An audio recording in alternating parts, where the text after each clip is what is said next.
Come, now's the time to worship. Come, now's the time to give your heart for your God. Ce soir, j'ai un thème. Hier, j'en ai déjà parlé courtement. Je nomme ça des portes spirituelles, portes du ciel. Il existe des portes dans l'esprit où on peut traverser pour aller dans un autre niveau. Peut-être que certains d'entre vous, parfois quand tu pries, tu arrives au plafond et parfois ça s'ouvre et tu continues, tu vas plus loin. Ou parfois tu es au culte, tu dis oui, c'était un beau culte, une prédication intéressante, mais le ciel n'était pas ouvert. Et parfois, tu remarques quand des gens prêchent, il y a quelque chose qui est là, tu vois qu'on rentre quelque part. Et ça, c'est des portes spirituelles. Beaucoup se demandent où c'est écrit ça dans la Bible. Vous savez, dans la Bible, il y a beaucoup de choses écrites au sujet des portes. J'aimerais juste donner un ou deux versets ce soir. Psaume 22, « Élevez vos linteaux, le roi des rois vient. » Et David, le psalmiste, dit « Élevez vos linteaux ». Quand quelqu'un dit deux fois et donne des ordres, alors c'est sans doute juste « Élevez vos linteaux ». Le roi des rois vient, il vient avec sa gloire, il sait très bien que si les portes ne sont pas agrandies, il ne peut pas passer. Et j'aimerais comment cette situation de la Bible s'est passée. Il y a le psaume 22, c'est le psaume le pire, parce que David, cet homme de la foi, proclame et tout d'un coup, tout est bon. Et là, c'est très difficile. Et là, il dit, je prie jour et nuit, il n'y a pas de réponse. Et il commence à proclamer, ça, il ne va pas mieux. Et alors, il dit une phrase très, très grave. Il dit, je ne suis pas un roi, je ne suis plus un humain, je suis un ver. Tu peux imaginer quand un roi, avec une couronne, avec les habits les plus beaux, avec tout ce qu'il a, avec tout son royaume, et tout, il dit, je ne suis plus un humain, il est un ver. Combien il doit tomber à ce niveau? Et tout d'un coup, David se sent là comme un ver, et ça devient pire encore. Il a des hallucinations, il voit des bêtes très bizarres qui ouvrent leur grande gueule, et il a des visions.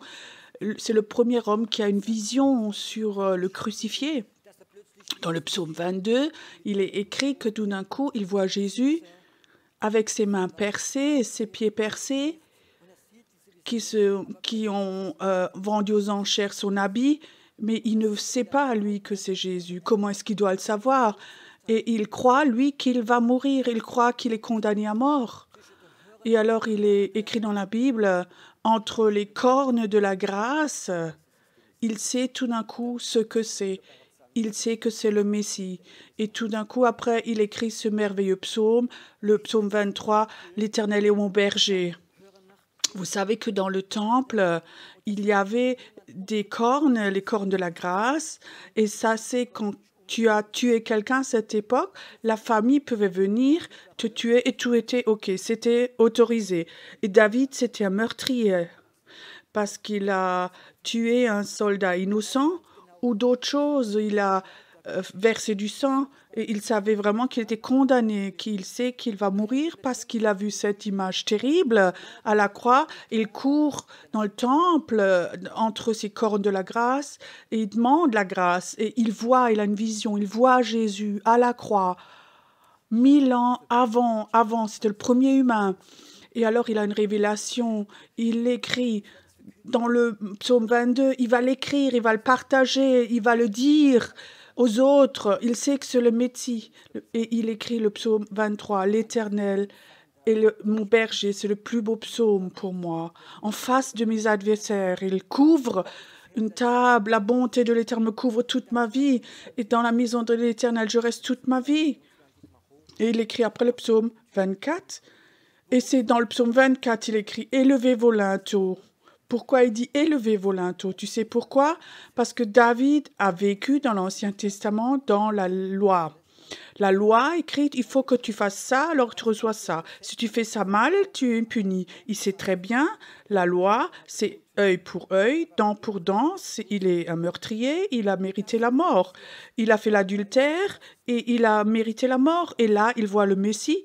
Il sait que c'est pas la loi, il sait que c'est la grâce, il sait que c'est le Messie. Tout d'un coup, il le sait et il sait qu'il va venir. Mais il sait qu'il va venir. Cet homme de la grâce, ce Messie, il va pas amener la loi et il sait, il va pas passer par cette porte de l'Ancien Testament. Et tu sais, beaucoup de gens, ils ont cette porte de l'Ancien Testament en eux, ce légalisme.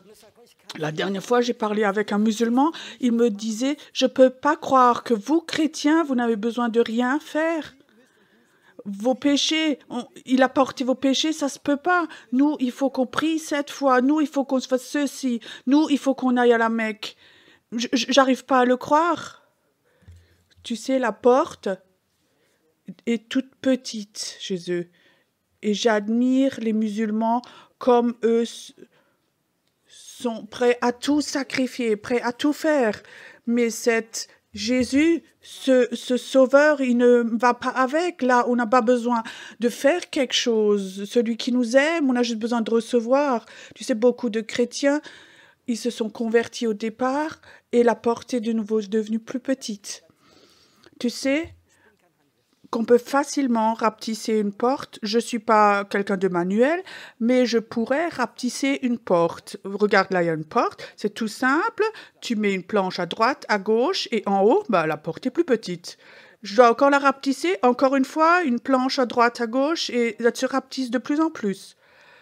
Beaucoup se sont convertis par la grâce. Après, ils ont rapetissé la porte. Le légalisme, tu n'as pas le droit de ceci, tu n'as pas assez bon, et beaucoup de pasteurs et beaucoup de prédicateurs prêchent en ce que ils rapetissent la porte de la grâce. Là, David dit, élevez vos linteaux. Aussi, en Suisse, il faut que la porte devienne plus grande. Les gens vont se convertir, les gens vont les utiliser, Dieu veut les utiliser, et les gens vont être étonnés. Peut-être des gens qui sont dans la drogue, peut-être qui sont prostitués. Et ils vont apprendre à connaître Jésus et ils vont prêcher. Et beaucoup de leaders spirituels ne vont pas comprendre tout ça parce que leur porte est devenue trop petite. Ça, c'est des portes spirituelles. Et tu sais, beaucoup de chrétiens ont ces portes dans la tête. Et le risque est que quand quelqu'un est chrétien, la tendance est de devenir légaliste.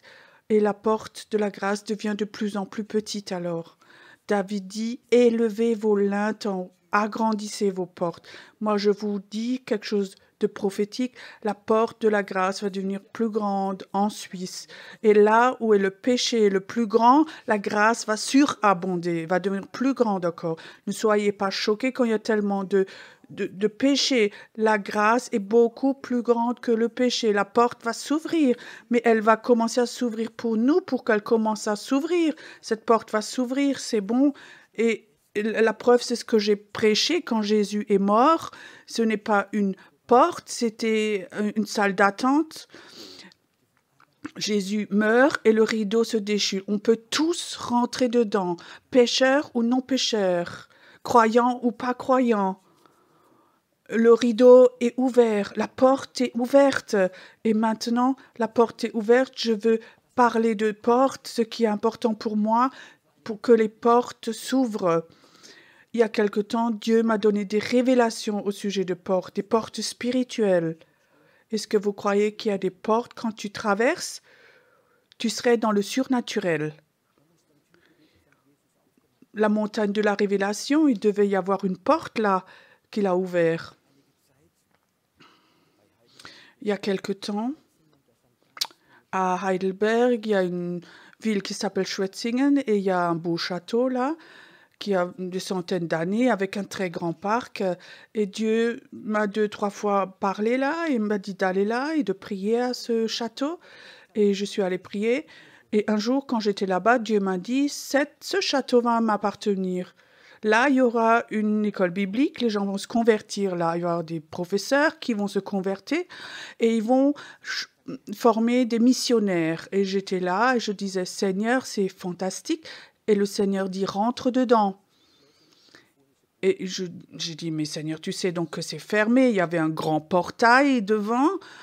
Euh, alors Pierrot, vas-y. Je dis, Seigneur, tu sais donc que c'est fermé. Et puis... Mais parfois, tu sais, quand je discute avec le Seigneur, il se fâche pas. Et parfois, il sourit. Il dit, Pierrot, tu n'as aucune notion. Alors moi, je suis allée là-bas et j'ai essayé d'ouvrir. Je dis, Seigneur, je t'ai montré. Seigneur, je savais, tu vois. Et alors, dans la nuit, j'ai eu un rêve. Un rêve très bizarre. Je rêve. Je suis dans un immeuble, un très grand, et je marche dans un grand couloir. Et je sais que je ne devais pas être là, mais je marche quand même. Et il y a comme ça, à droite, à gauche, il y a des portes. Et je marche dans ce grand couloir, dans le rêve. Et tout d'un coup, j'entends derrière une porte de la louange. Et je sais que c'était la paix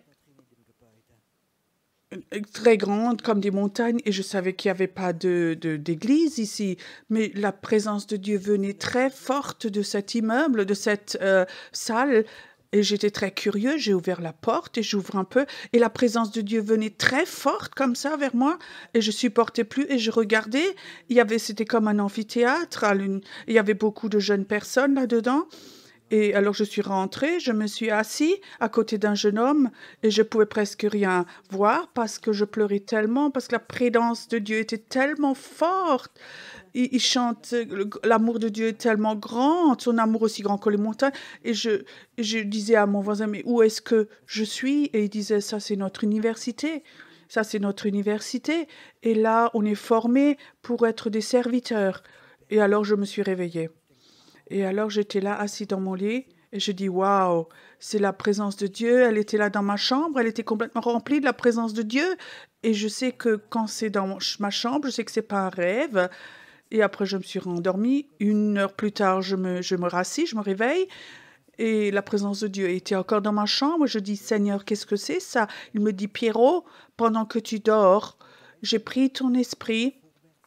Et quand je prends ton esprit, je peux aller en avant dans le temps ou en arrière, dans le passé. Et là, je t'ai fait avancer dans l'avenir et c'est ce qui va se passer dans le château. Hier, je t'avais dit rentre dedans et là, tu es rentré dedans. J'ai pris ton esprit, tu es rentré dedans et tu vas voir ce qui se passe là-bas il y a quelques années.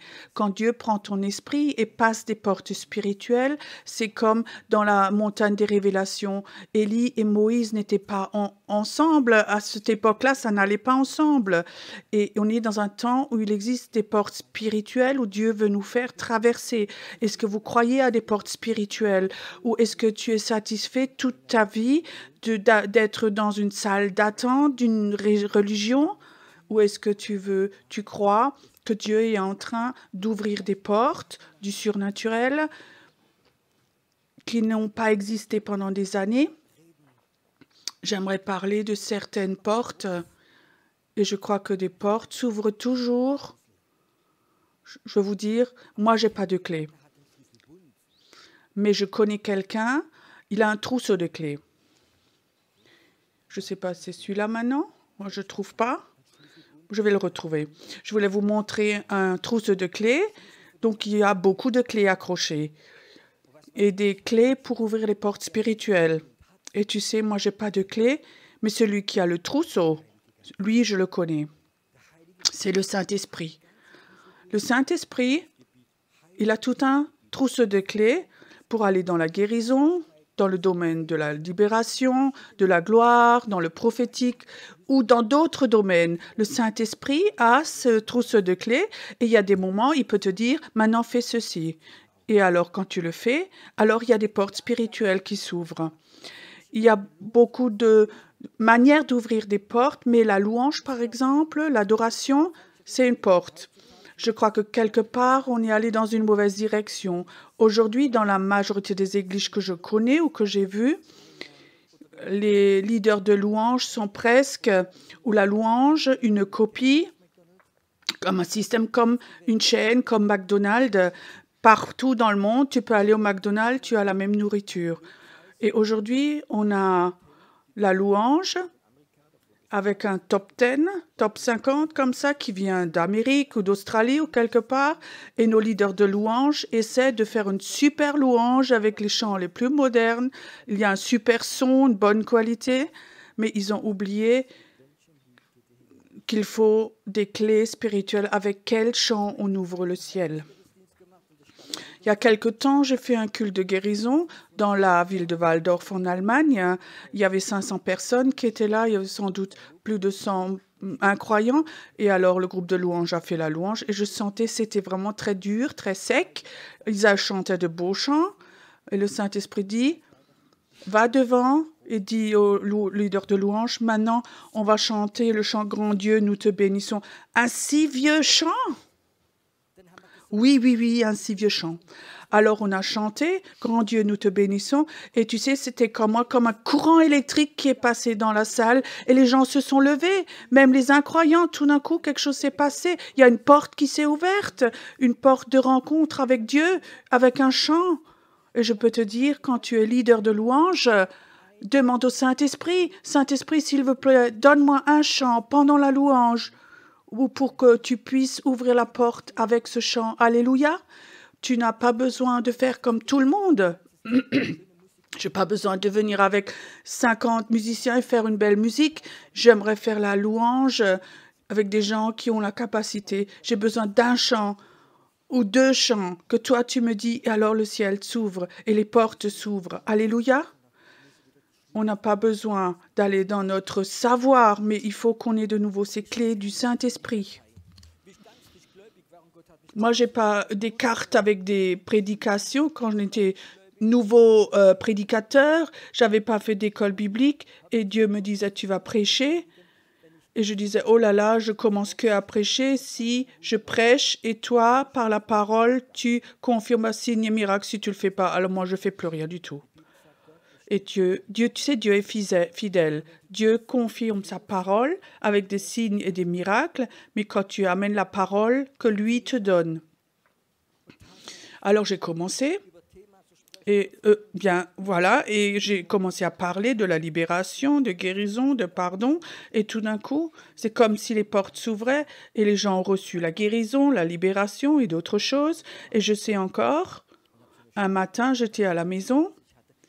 Et j'avais comme ça un tiroir, j'étais très fière, j'avais 11 ou 12 prédications là, prêtes.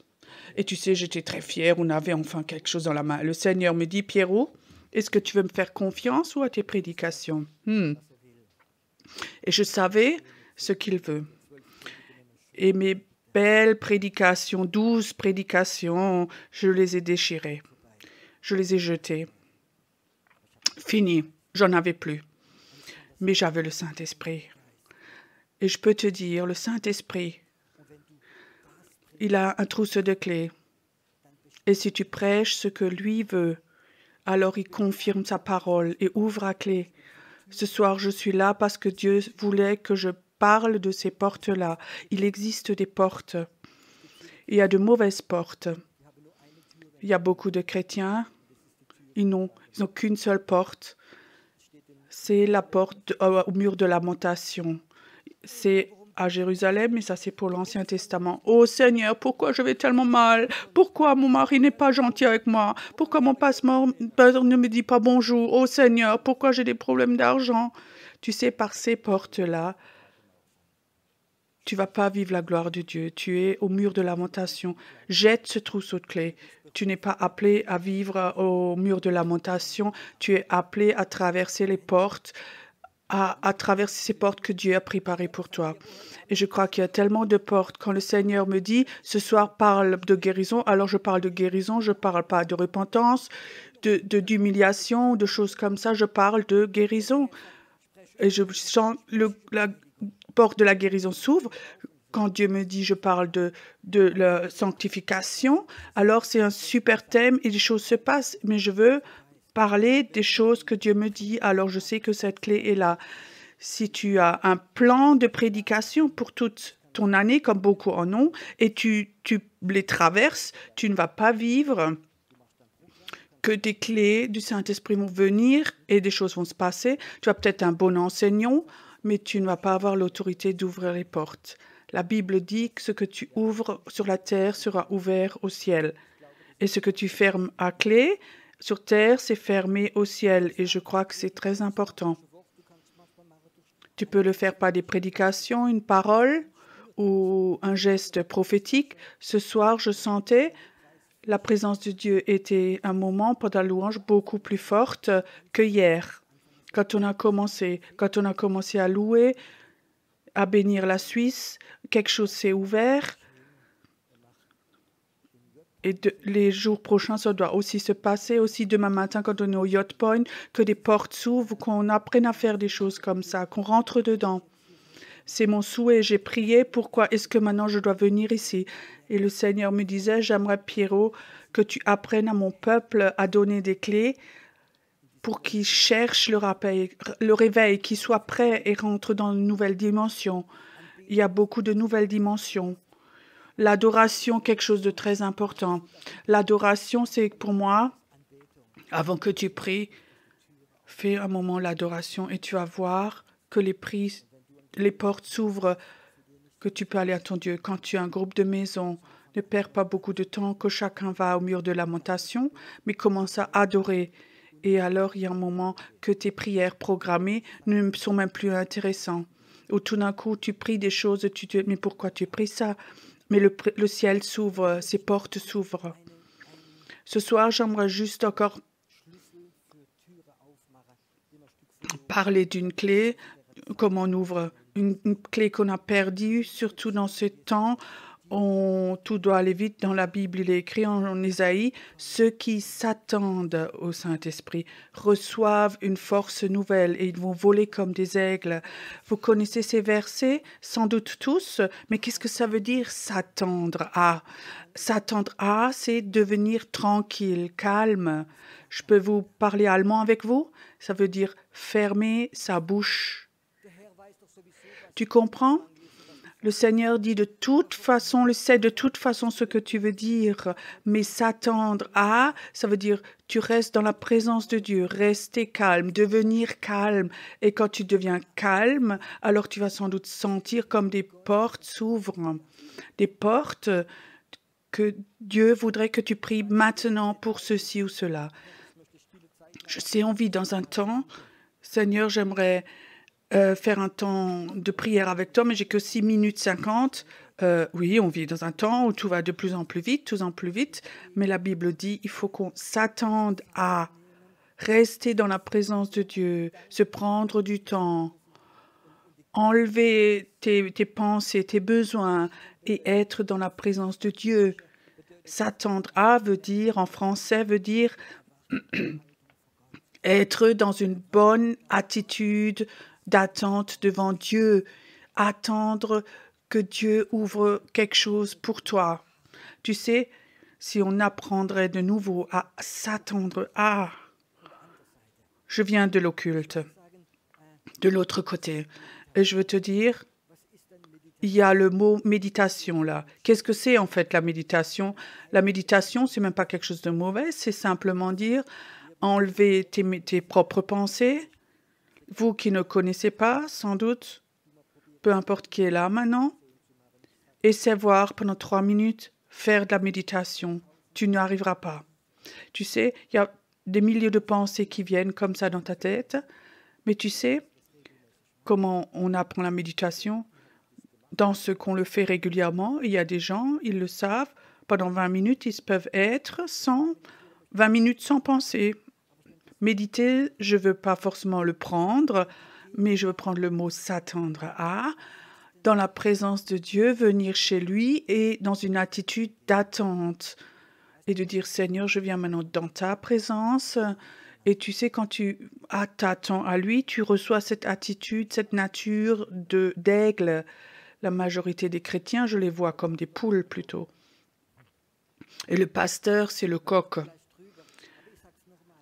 On rigole peut-être de ceci, mais je veux vous dire, quand tu médites, quand tu deviens calme et que tu t'attends, la nature d'aigle vient.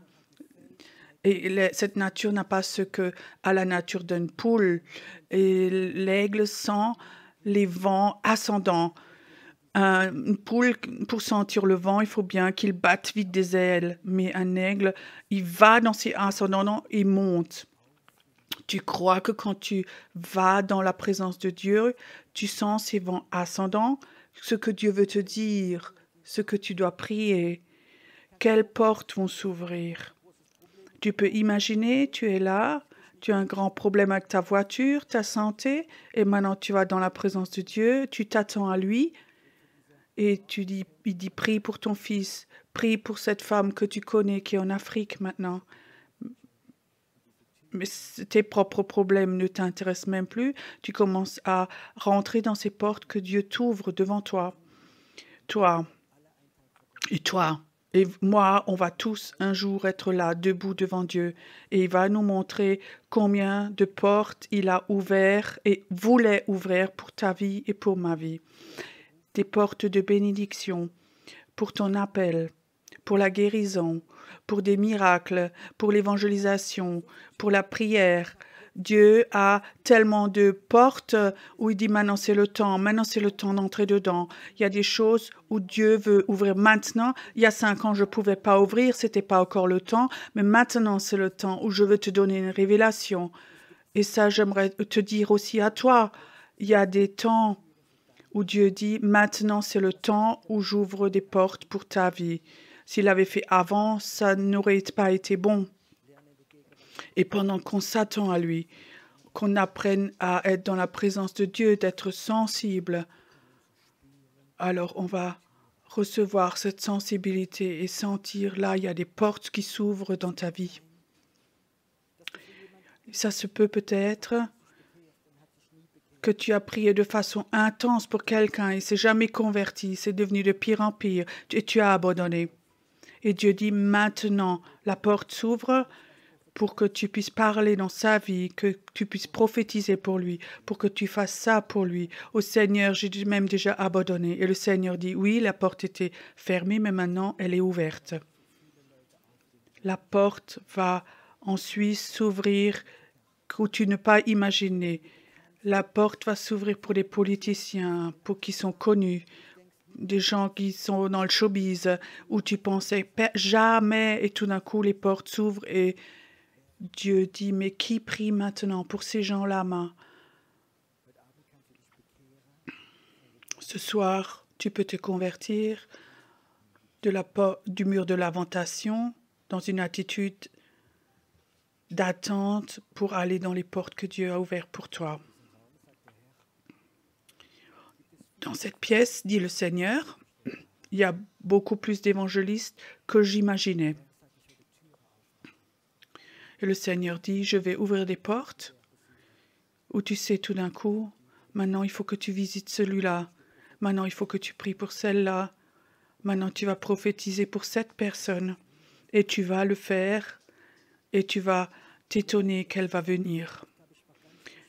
Une de mes premières expériences, j'étais nouveau pasteur, peut-être il y a 5-6 semaines, un samedi soir, un dimanche matin, il y avait un culte. Samedi soir, j'étais dans la prière et tout d'un coup, pendant que je priais, j'avais une vision et je voyais une jeune femme, peut-être qu'elle avait 20 ans, peut-être, avec des cheveux noirs longs, une jeune fille très, très gentille, et Dieu me dit, elle va être une louange, leader de louange, elle va être une adoratrice. Je n'avais jamais eu ça. J'ai dit, ouais, Seigneur, je te remercie. Et j'avais oublié ça. Le jour d'après, je fais un culte et pendant que je prêche, et tout d'un coup, je la vois là derrière. C'était pas une grande salle, il y a peut-être 30, 40 personnes là, et je la vois, je leur dis, waouh, c'est celle de la vision. Et je fais un appel pour la conversion et elle vient en premier devant. Et tu sais ce que j'ai demandé en premier? Qu'est-ce que tu fais comme travail, comme profession? Je suis musicienne. Dieu a dit, la porte s'ouvre maintenant pour cette fille, ouvre, appelle-la.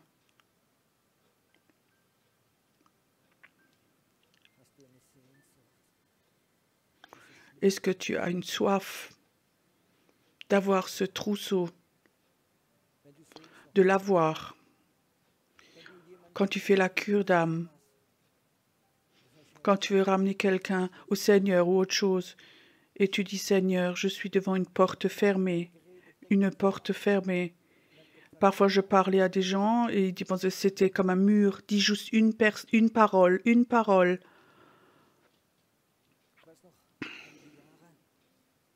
Je sais encore, il y a plusieurs années, dans l'immeuble où j'habitais,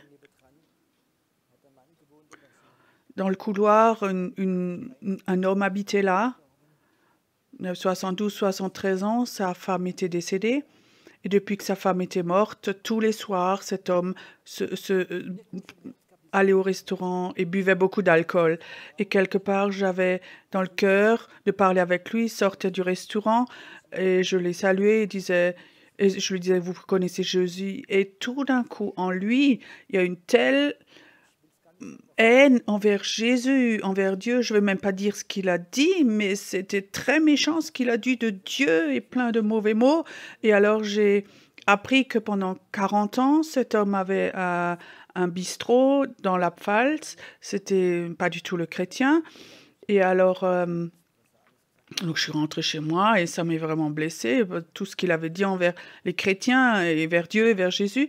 Et tu sentais vraiment qu'il avait vraiment une grande haine envers lui qui était sortie de lui.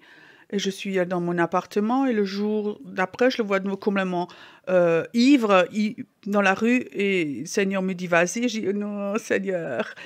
Et le Seigneur dit, demande-le, est-ce qu'il connaît l'histoire de la crucifixion avec les deux hommes à droite et à gauche? Donc je vais chez lui, bonsoir.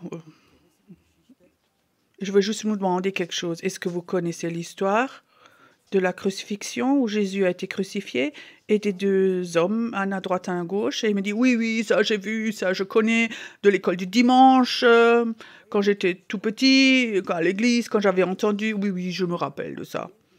Alors je disais, mais l'un l'a rejeté et l'autre, il a dit oui. Et oui, l'un l'a rejeté, oui, ça je sais encore. Et l'autre est arrivé tout de suite au ciel, et l'autre est allé en enfer. Et il disait, oui, c'est juste, et Dieu te demande lequel des deux tu veux être. Et à ce moment, waouh, c'est comme si un éclair l'avait traversé, et il était là, et il tremblait à moitié, et j'aimerais de préférence déjà monter. Et il disait, je lui ai dit, tu sais, dans 1 heure, on a un groupe de maison là, et alors il est venu dans le groupe là, dans la réunion, et j'ai pas oublié. J'ai commencé à prier. Je m'en ai dit, tu veux accepter Jésus? Il a prié comme un enfant. On a beaucoup prié. Et après, il a fait quelque chose que j'ai jamais vécu.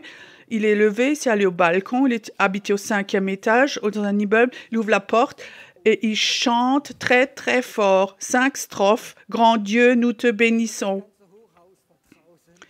Je crois que tout l'immeuble était dehors, mais c'était pas l'alcool. C'était le salut. Le jour d'avant, je parlais avec lui, c'était comme un mur. Et Dieu me dit, raconte cette histoire, cette histoire. Et souvent, quand je prêche, il y a comme ça des histoires qui me viennent. Et le Seigneur me dit, raconte cette histoire. Et alors des portes s'ouvrent, des portes s'ouvrent.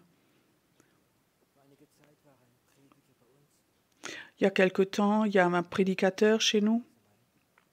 J'estime beaucoup, je l'aime beaucoup, cet homme.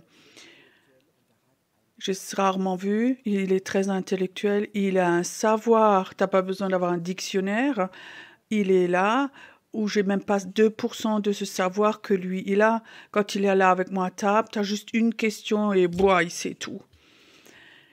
Tout d'un coup, le Seigneur me dit, tu sais, il a une source de savoir, mais il a tellement de savoir qu'il n'est plus capable d'arriver aux révélations. Et tu sais, parfois, cette source de savoir est complètement fermée. On a tellement entendu et l'esprit de révélation ne peut plus t'atteindre. Qu'est-ce que dit Paul avec tout son savoir? Il le méprise, c'est sale. Tu sais, s'il avait gardé tout ce savoir, il devait toujours sortir ça. La Bible dit, ce qui n'est rien, je l'ai choisi. Ce qui est méprisé, alors là, Dieu peut poser son esprit pour montrer que Dieu est Dieu. J'ai vu dans l'évangélisation, J'ai parlé avec tellement de gens. Il y avait un mur comme ça.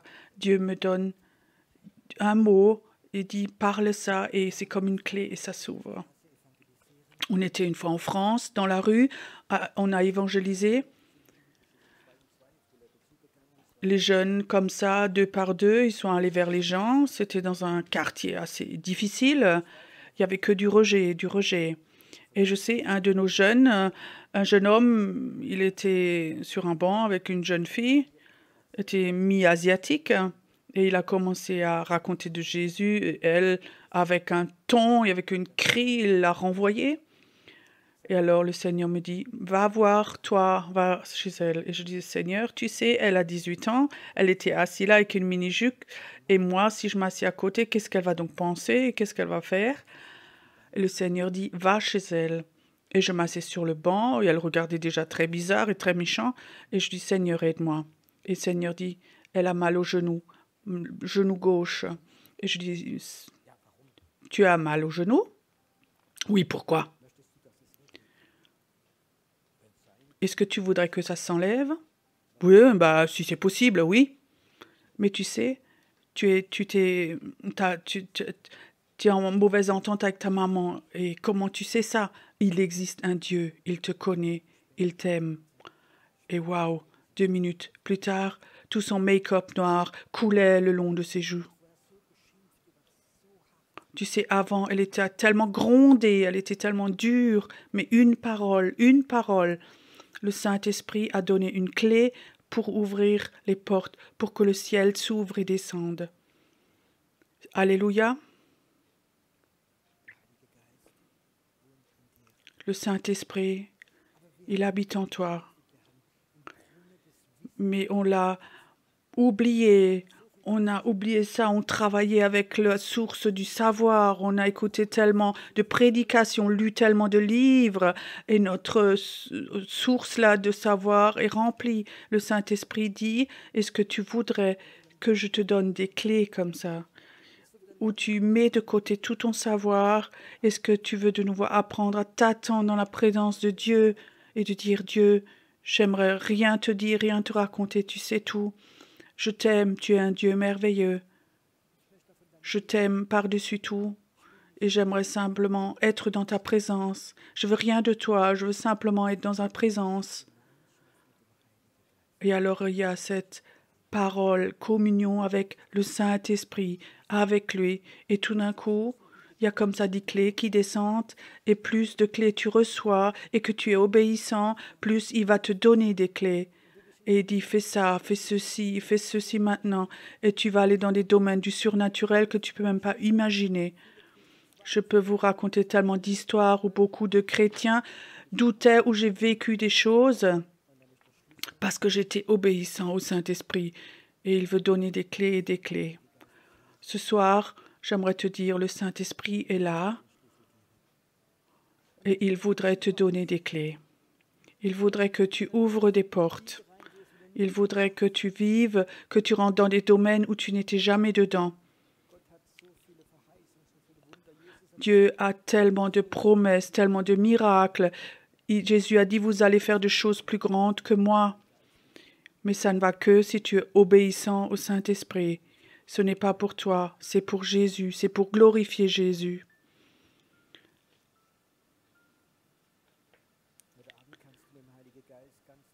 Ce soir, tu peux parler, revenir vers le Saint-Esprit de façon nouvelle. Tu peux dire, Saint-Esprit, c'est juste, j'ai travaillé tellement avec du savoir, j'ai tellement transmis du savoir, c'est pas tellement mauvais, mais cet esprit de révélation, où tout d'un coup, je peux aller dans d'autres domaines où je ne m'y connais pas. Et Saint-Esprit, j'aimerais te demander pardon, où je t'ai plus fait confiance, où j'ai fait confiance à mon savoir et plus à tes clés. Est-ce que tu voudrais ce soir, avec moi, dire cette prière? Saint-Esprit, je suis désolé, où je t'ai blessé, où je t'ai même plus besoin, où je t'ai remplacé par mon savoir. J'aimerais revenir vers toi de façon nouvelle. J'aimerais de façon toute nouvelle travailler avec toi. J'aimerais voir comme des portes s'ouvrent de nouveau. Des portes du surnaturel, de la bénédiction, de la libération, de la guérison, des miracles. Laisse-moi avoir un cœur humble, où je peux être obéissant, où je peux être obéissant. Ça, c'est une prière qui va changer ta vie si tu le mets en action.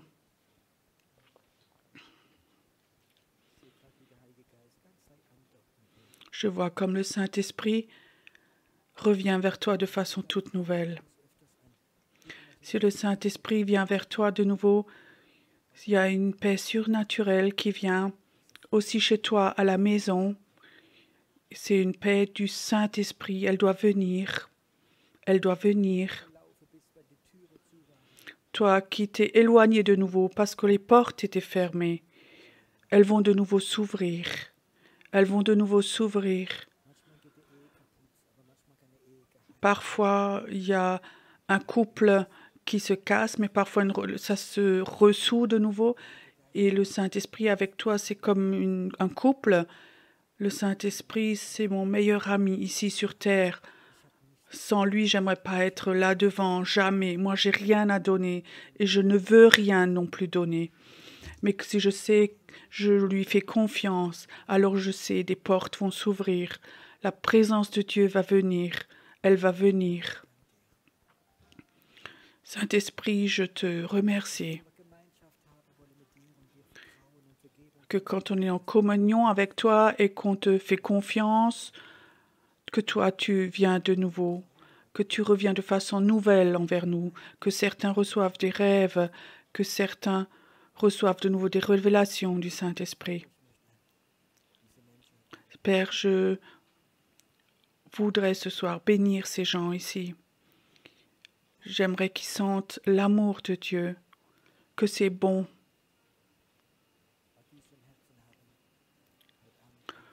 Ceux qui ont sur le cœur ce soir de téléphoner aussi, que tu habites en Autriche, en Suisse, en Allemagne, en France, les gens vont prier avec toi si tu es germanophone. Je sens comme le Seigneur touche, le Saint-Esprit touche, vient vers certaines personnes. Dieu dit, l'amour de Dieu est rentré dans ton cœur par le Saint-Esprit. Ça se passe maintenant. Que ton cœur est touché maintenant. Qu'il est touché maintenant. Lui le fait maintenant. Il le fait maintenant. On va avoir un temps de douce louange, la présence de Dieu. Si quelqu'un ce soir veut la prière, là devant, il y avoir un groupe de prière là devant. Demain soir, je suis de nouveau là. Demain matin, je suis à Yacht Point. Vous êtes tous invités. Et peut-être, si tu as sur le cœur aussi de travailler avec le Saint-Esprit, j'aimerais faire passer les corbeilles. Demande le Saint-Esprit. Si le Saint-Esprit te dit, il faut que tu mettes rien du tout, alors ne mets rien du tout. Mais si le Saint-Esprit te dit quelque chose, de mettre quelque chose, et tu es obéissant, tu vas voir comme Dieu, dans le surnaturel, va te bénir. Il va te bénir. Laisse-nous maintenant ensemble chanter la paix de Dieu qui descend. Alors le groupe de prière peut venir devant et ceux qui veulent la prière viennent. Aus dem Stall